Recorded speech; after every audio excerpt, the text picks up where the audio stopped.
In January, Chinese Communist and North Korean forces expelled the United Nations troops from the South Korean capital, Seoul. January 17, Commander 8th Army Lieutenant General Matthew Ridgeway ordered a counterattack against the Communist forces in Korea.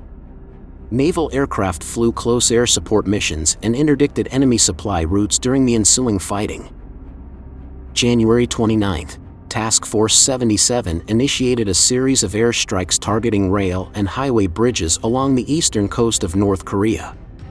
Subsequently, the task force was tasked with additional operations, focusing on bombing highways and communication lines in the northeastern region of the peninsula. This mission became a primary focus for Task Force 77 until the conclusion of the Korean War. February 8. Following a period in Japan, Marine fighter squadrons returned to the Korean War, resuming their support operations from an airfield in Busan. March 29. Carrier Air Group 101, the first all-reserve group to deploy to Korean waters, flew its initial combat missions from Boxer CV-21. Reserve squadrons composed the group called to active duty from Dallas, Texas, Glenview, Illinois, Tennessee, and Olathe, Kansas. April 2, 2 F-9 F-2B Panthers of VF-191, each loaded with 4 250 and 2 100-pound general-purpose bombs, catapulted from Princeton CV-37 to attack a railroad bridge near Songjin, North Korea. Their attack marked the Navy's first recorded use of jet aircraft as bombers.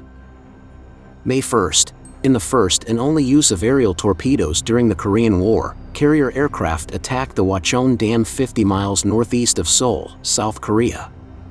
The dam contained the waters of the Hwachon River, which ran high because of the spring thaw and thus enabled Communist troops to attack the exposed flanks of Allied troops. The Chinese and North Koreans placed anti-aircraft guns along likely aerial approaches and strengthened the dam with rocks.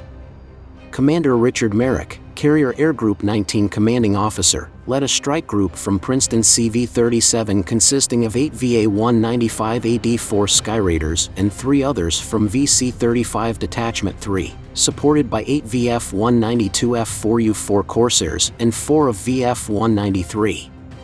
The Corsairs attacked the flak batteries while the Skyraiders ran the gauntlet and dropped their torpedoes.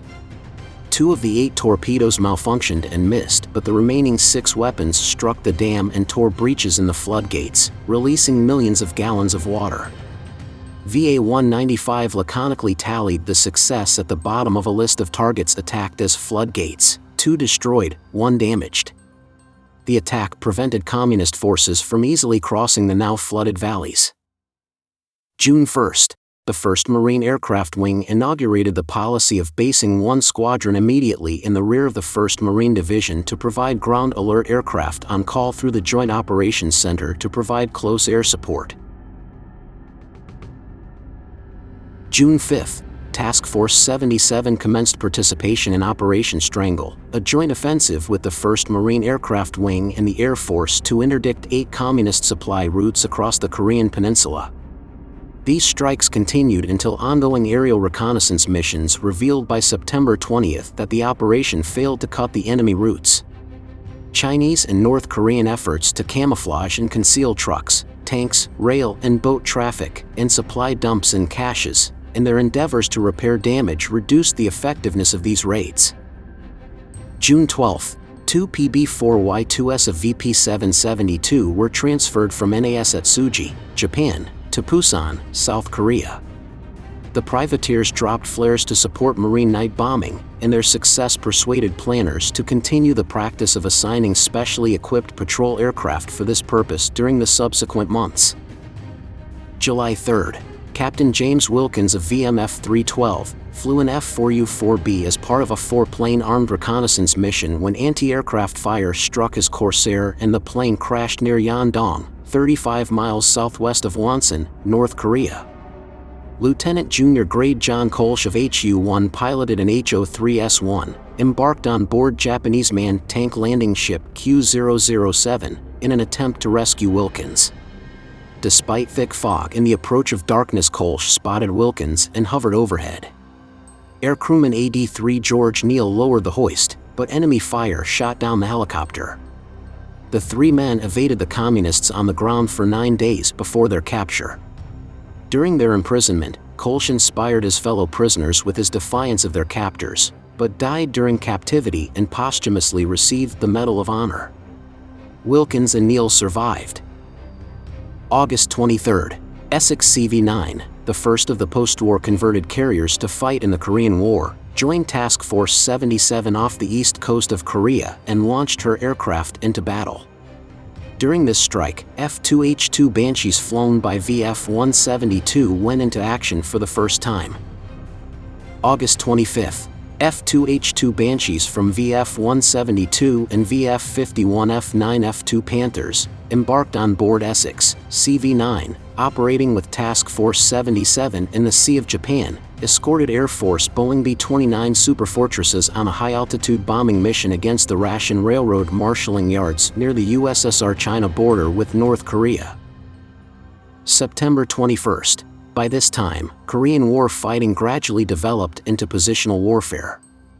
On this date, the Fast Carrier Task Force consequently received orders to reduce its close air support missions and to concentrate attacks on railroads as part of an interdiction program. December 11. Aircraft from Air Task Group ATG-1 flew their first combat mission from Valley Forge CV-45 against coastal rail lines and bridges in northeastern North Korea. ATG-1 was the first such group formed following experience in the Korean War that demonstrated that the 5 squadrons originally comprising carrier air groups did not operate effectively in combat from Essex-class carriers. The temporary withdrawal of 1 squadron from each group scheduled for deployment provided the squadrons needed for the ATGs. These temporary groups did not formally establish and operated from 1951 to early 1959, with 8 in existence by 1955. This video concludes the activities of U.S. naval aviation during the Korean War in 1951. If you enjoyed this video, please like, subscribe, and leave a comment to support our efforts in producing more high-quality content.